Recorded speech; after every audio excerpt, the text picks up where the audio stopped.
네, 안녕하세요. 오늘은 LED 무드등 만들기 한번 해보도록 하겠습니다. 이 LED 무드등 만들기 순서는 보시는 것처럼 네 가지로 구성을 했고요. 먼저 생활 속에 무드등이 어떤 게 있는지 간단하게 알아보도록 하겠습니다. 내 방 안에 작은 불빛 LED 무드등이고요. 학습 목표는 아래에 보시는 것과 동일합니다. 우선 무드등이라는 건 장소에 맞게 그 조명을 달리해서 분위기를 잡아내는 그런 전등을 말하는 게 무드등이라고 할 수 있죠. 여러분들이 이제 보실 영상은 이 LED 무드등이 어떤 식으로 변화하게 제작이 되는지 한번 보여드릴 거고요. 유치원생부터 중학생까지 충분히 할 수 있는 난이도의 LED 무드등 또한 보여드리도록 하겠습니다.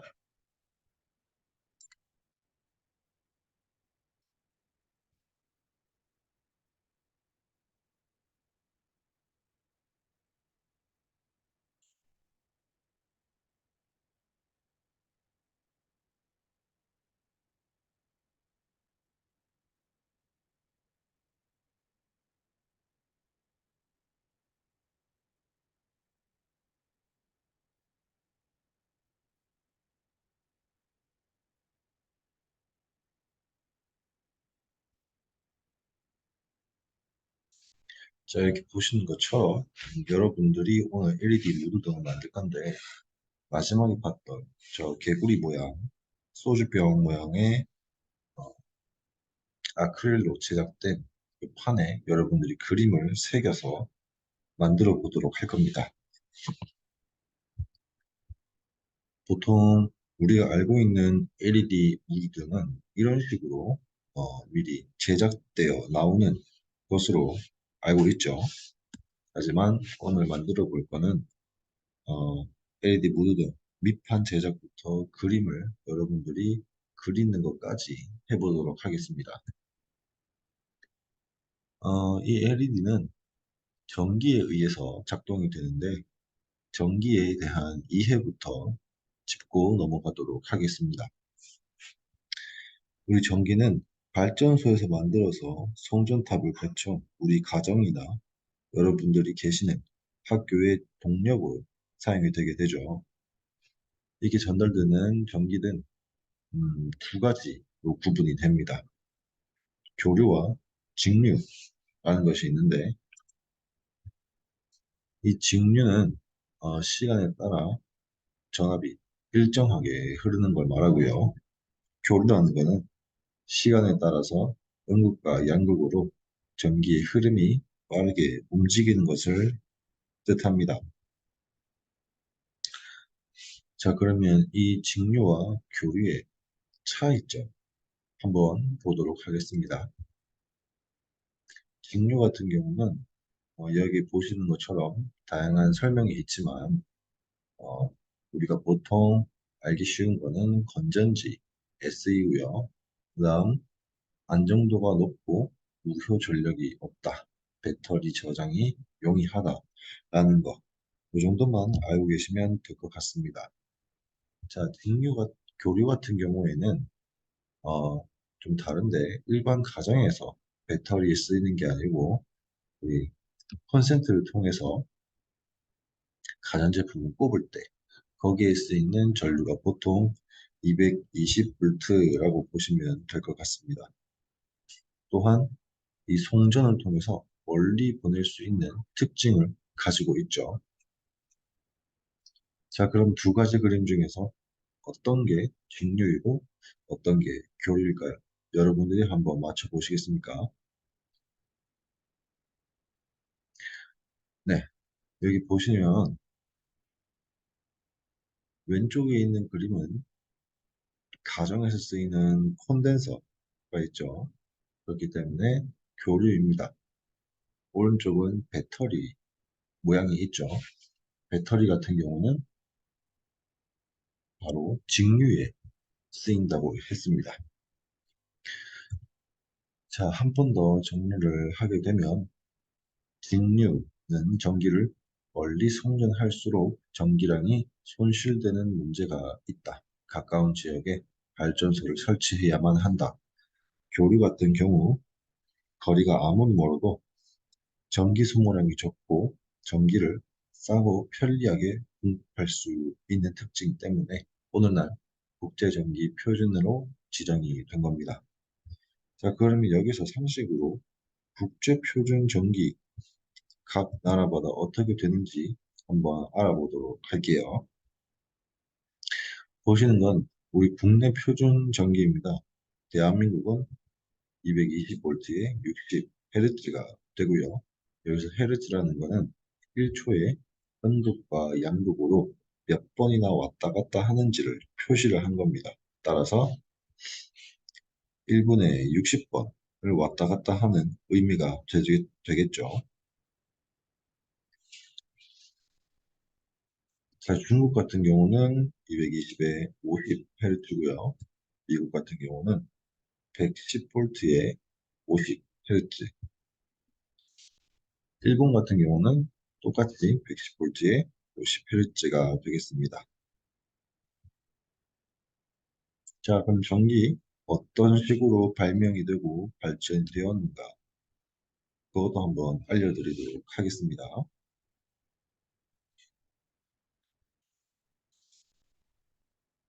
자, 처음에 이 왼쪽에 보시는 그림은 고대 그리스 과학자인 탈레스라는 사람입니다. 탈레스가 짐승의 가죽, 즉 모피에다가 어느 날 호박이라는 보석을 막 비비게 돼요.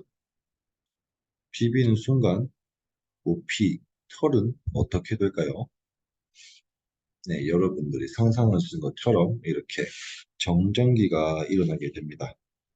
그래서 이 당시에 어떠한 정기적인 요소가 우리 생활 속에 있다라는 걸 탈레스라는 사람은 발견을 하게 돼요. 이게 첫 번째 발견의 기원입니다. 자, 그렇게 전기가 있다는 걸 알고 나서 사람들은 이 전기를 우리 일상생활 속에 편리하게 사용하고자 많은 노력을 기울였습니다. 첫 번째는 갈반이라는 이탈리아 출신의 해부학자, 과학자도 아니고 수학자도 아닌데 어떻게 해부학자가 점점 전기에 대한 발견과 발명을 이루었냐? 에피소드는 이렇습니다. 해부학자다 보니 뭐 동물 같은 걸 많이 해부하겠죠. 개구리를 해부하고 있던 찰나에 죽어있던 개구리의 뒷다리가 움찔하면서 떨리는 모습을 보게 됩니다. 그래서 이때까지는 동물이 아닌 사물한테만 전기가 흘렀다고 생각했으나 동물에게도 전기가 흐르고 있다라는 걸 알려준 사람이 갈반이라고 할 수 있습니다. 두 번째는 볼타. 우리가 지금 쓰고 있는 건전지의 시초를 거의 만들었다고 보시면 되는데 이 사람의 볼트가 어디서 나왔냐면 이 사람의 볼타라는 이름에서 나왔다고 보시면 될 것 같습니다.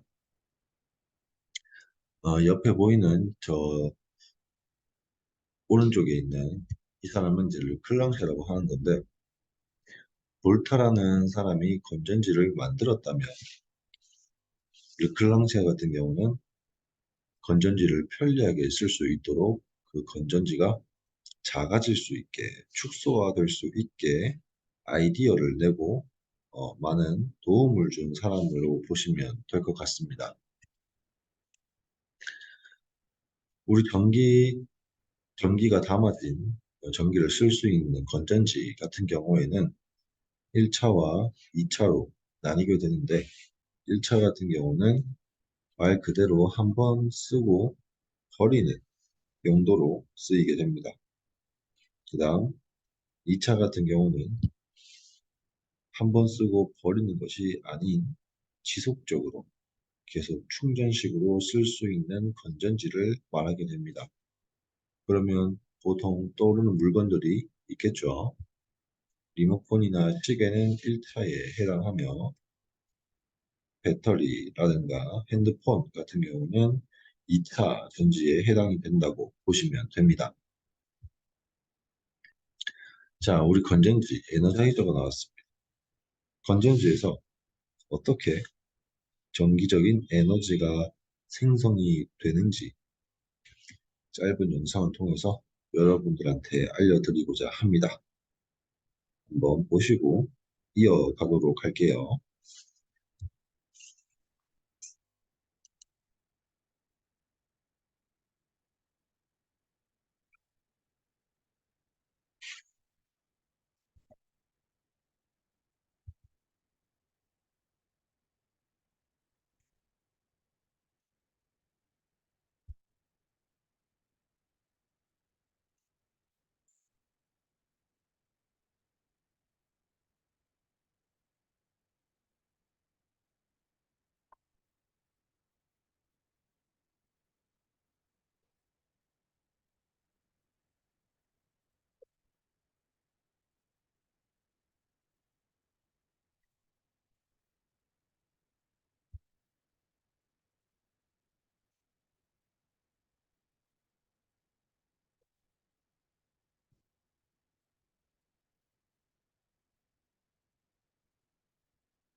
네, 영상 잘 보셨습니까? 영상에서 보신 것처럼 이해하기는 어렵겠지만 이런 식으로 전기가 생성이 되고 있습니다. 자, 그러면 전류 왼쪽 저항의 왼쪽 그림에 있는 것 중에 전기로 비유를 했을 때 전류 같은 경우는 어떤 것에 해당이 되는가? 물에 해당이 될 거고요. 저항은 수도꼭지가 될 겁니다. 전압 같은 경우는 수압으로 해석을 하면 되겠죠. 자, LED. LED 같은 경우는 발광 다이오드 영어를 영어의 약자를 붙인 겁니다. 음, 전부 다 볼 필요는 없고 이 중에 중요한 것만 캐치를 하게 되면 세 번째에 있는 경고에 비해서 수명이 더 길고요. 응답 속도가 빠르고 다양한 모양으로 만들 수 있다라는데 이점이 있습니다. 발광 다이오드 같은 경우는 긴 다리가 플러스고 짧은 다리가 마이너스가 되고요. 사진에 보이는 것처럼 다양한 제품들의 LED가 사용이 되게 됩니다. 자, 그러면 이제부터 제작을 해볼 건데 여러분들이 아크릴판에 그릴 그림을 미리 생각해서 들고 오셨다면 좀 더 그리기 편할 겁니다. 주의사항 잘 숙지해 주시고요. 자, 그러면 안에 있는 제품들 각각 이상은 없는지 빠진 것은 없는지 체크를 한번 해보시길 바랍니다.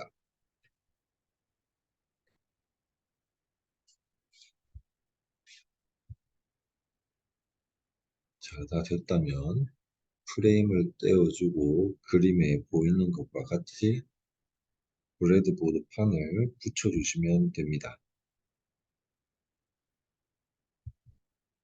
배터리를 놓고요. 그림과 같이 저런 식으로 전원 버튼이 튀어나올 수 있게 놓아준 뒤 위에 지붕을 덮어줍니다.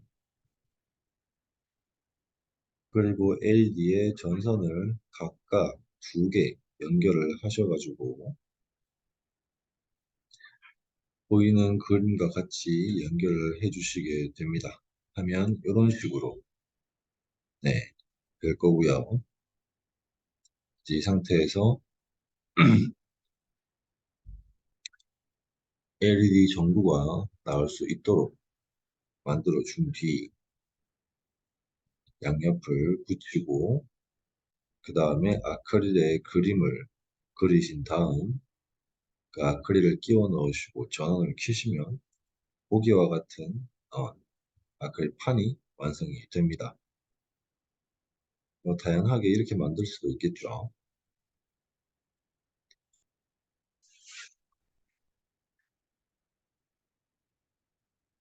이거 같은 경우는 전기의 원리에 대해서 한번 담은 영상입니다.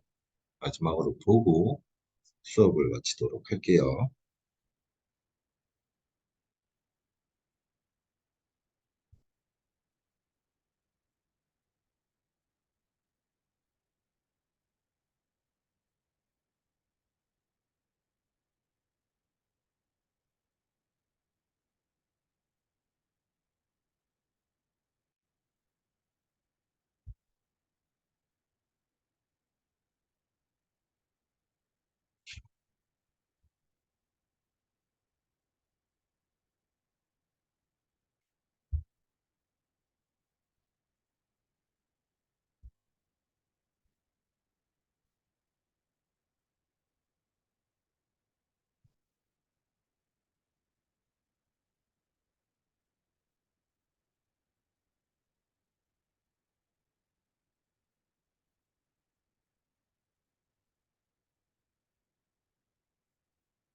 영상 잘 보셨습니까?